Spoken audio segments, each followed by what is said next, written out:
ये हमारे इरफान भाई का ये भी शौक है, गोट्स रखी हुई है।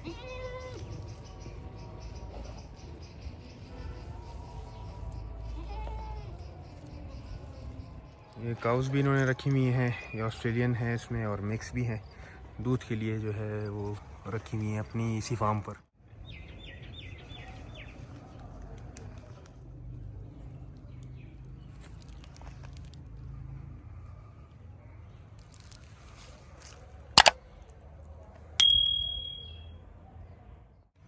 इरफान भाई, आपने बकरियां भी रखी हुई हैं, तो ये किस पर्पस के तहत रखी हुई हैं? बिलावल भाई, ये बकरियां मैंने डेरा गाजी खान से मंगाई थी। हमारे एक अच्छे वाकिफ़ हैं, दोस्त हैं इजाज़ साहब। इजाज़ साहब जो है ना, बाकायदा इनकी फार्म है मक्की चीना गोट्स की। तो मैंने मंगाई, असल में पर्पज़ हमारा ये है कि घर के करीबी है, फार्म हाउस है हमारा, इसमें मैंने रखा हुआ है। उसका मेन वजह ये है कि हम कोशिश हमारी यही होती है कि हमारी गोश्त, दूध वगैरह, इन सब चीज़ों की प्रोडक्शन हमारे घर से ही हो। सही है। तो इनके जो फीमेल्स बच्चे रह जाते हैं वो हम रख देते हैं ब्रीडिंग के लिए, और जो मेल बच्चे होते हैं इनके कभी कुर्बानी के दिनों में हलाल कर देते हैं, उसको हम कुर्बान कर देते हैं अल्लाह की राह में, या घर के इस्तेमाल के लिए काट के हम अपने घर के इस्तेमाल के लिए, अपने खाने पीने के लिए इस्तेमाल करते हैं। सही। तो इन गोट्स का मकसद यही है, मालदारी का। और मज़े की बात तो ये है माशाल्लाह, इसमें इतनी बरकत है। जी एक बार जब ये ब्रीडिंग पे आ जाते हैं तो जितना आप इसमें से आप इनको हलाल करके यूटिलाइज़ करते हो, अल्लाह ताला और भी इनमें बरकत डाल रहा है। ये एक कुदरती अमल है, अल्लाह पाक ने इसमें इतनी बरकत डाली हुई है कि मैं सोच भी नहीं सकता। और ये मक्खी चीना जो ब्रीड है, इसको ये मक्खी चीना ही क्यों कहते हैं? ये इसके पैटर्न की वजह से? बेसिकली छोटे छोटे डॉट्स हैं ना, वो मेरे ख्याल में इस हिसाब से इन्होंने उसको इसलिए मक्खी चीना कहते हैं। मेरे ख्याल में यही है मक्खी चीना। तो शायद वो थोड़ा सा उनमें वो डॉट्स वगैरह हैं, खाल इसे हम कहते हैं। अच्छा। शायद इस पर्पस की वजह से इन्होंने मक्खी और चीना। गोश्त की प्रोडक्शन भी अच्छी है, फैटनिंग की ब्रीड है, अच्छी। दो बच्चे, और जब कुछ फीमेल्स उम्र में बढ़ जाती हैं तो वो दो के साथ कभी कभार 3 बच्चे भी ले आती हैं। सही है। और ये बेसिकली इसका ओरिजिन कहाँ का है? ये पंजाब साइड की ब्रीड्स हैं, ये डेरा गाजी खान। बेसिकली मक्की चीना के जो है ना बहुत सारी वैरायटीज़ हैं। जी जी। ये जो मेरे पास हैं ये राजनपुरी वाले, इनमें वो नकोड़ वाला जो है वो कुछ थोड़ा सा सेंसिटिव होता है, वो हम यहाँ नहीं रख सकते। गुलाबी में भी राजनपुरी गुलाबी और राजनपुरी मक्की चीना जो है ना, ये 2 गोट्स की वैरायटी जो है ये सरवाइव कर जाते हैं हमारे ठंडे इलाकों में कुछ। अच्छा। मगर जो जो जो फैंसी ब्रीड्स हैं, जैसे ये गुलाबी आ गए और कामोरी ब्रीड्स आ गई, और साथ में मक्की चीना के जिनके नकोड़ होते हैं, इनकी फेस बिल्कुल जो है ना आगे से गोल होती है, कर्व्ड होती है। अच्छा। कर्व्ड होती है, बहुत बड़े साइजेस में आते हैं। वो यहाँ पे सरवाइव नहीं कर पाते, वो बहुत सेंसिटिव होते हैं। ये सरवाइव कर लेते हैं, ये सर्दी बर्दाश्त कर लेते हैं। सही है। और ब्रीड के हवाले से इनके थोड़ा सा गाइड कर दीजिएगा। साल में कितनी दफ़ा ब्रीड करती हैं? ये हर 6 महीने के बाद इनकी ब्रीडिंग होती है।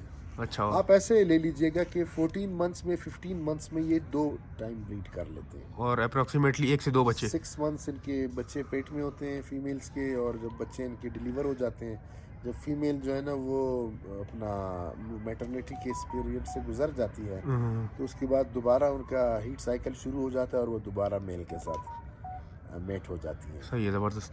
और इरफान भाई, माशाल्लाह गाय भी रखी हैं आपने? जी जी, गाय मैंने रखी हुई है। गाय मेरे पास देसी गाय हैं, क्वेटा की, समझे अपनी ब्रीड बनी हुई है। ये जो हमारे पाकिस्तान की देसी ब्रीड्स जो गाय थी, उनको हमारे क्वेटा के जो गाय के जो डेयरी फार्मर्स हैं इन्होंने क्या सिस्टम रखा हुआ है कि उन्होंने फ्रीजियन या आपका हॉलैंड के जितने भी इंग्लिश ब्रीड्स हैं, उनके बुल्स की स्पेसिमेन इनको इंजेक्ट करके, तो इन्होंने एक कलर निकाला हुआ है ब्लैक एंड वाइट कलर का, जो बिल्कुल फार्मी जो ब्रीड्स हैं हमारी फ्रीजन काउस की, उस तरह की इन्होंने इसकी कलर वगैरह निकाली है। मगर ये बहुत टफ हैं अपने सर्वाइवल के हिसाब से। अच्छा। सर्दी, गर्मी, बारिश, बर्फबारी, ये इस क्वेटा के मौसम के साथ एडजस्ट हो गए हैं, क्योंकि यहाँ पे हमारे पास कंट्रोल शेड्स नहीं हैं। जी।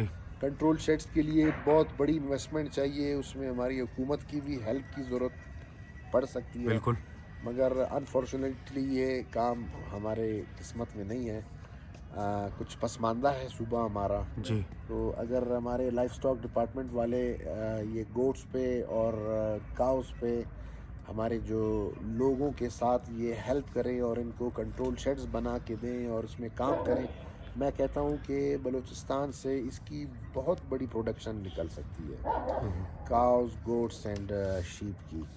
تو اگر ہماری حکومتیں جو ہے نا تھوڑا سا محنت کریں تو کافی جو ہے نا پروموشن ہو سکتی ہے، اس میں بہت برکت کا کام بھی ہے.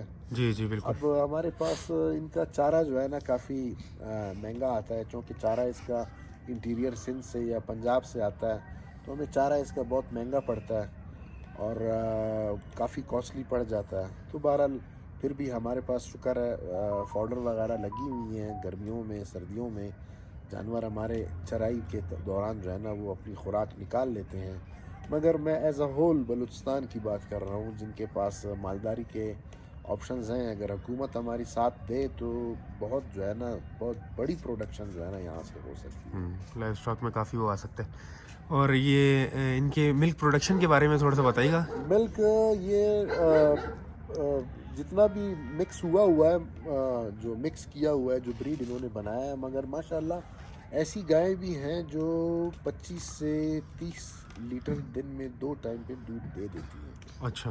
تو ہمارے پاس ہیں کچھ گائیں ہیں جو دن میں 20 سے 22 25، ایک آدھ گائے ہمارے پاس ایسی بھی ہے جو 30-32 پہ بھی چلی جاتی ہے جب وہ پیک پہ ہوتی ہے، اپنے ملکنگ کی پیک پہ ہوتی ہے، تو کافی جو ہے نا بہتر ہو جاتا ہے. صحیح. تھینک یو سو مچ عرفان بھائی، آپ نے ٹائم دیا بہت ہمیں. شکریہ. بہت شکریہ آپ کا.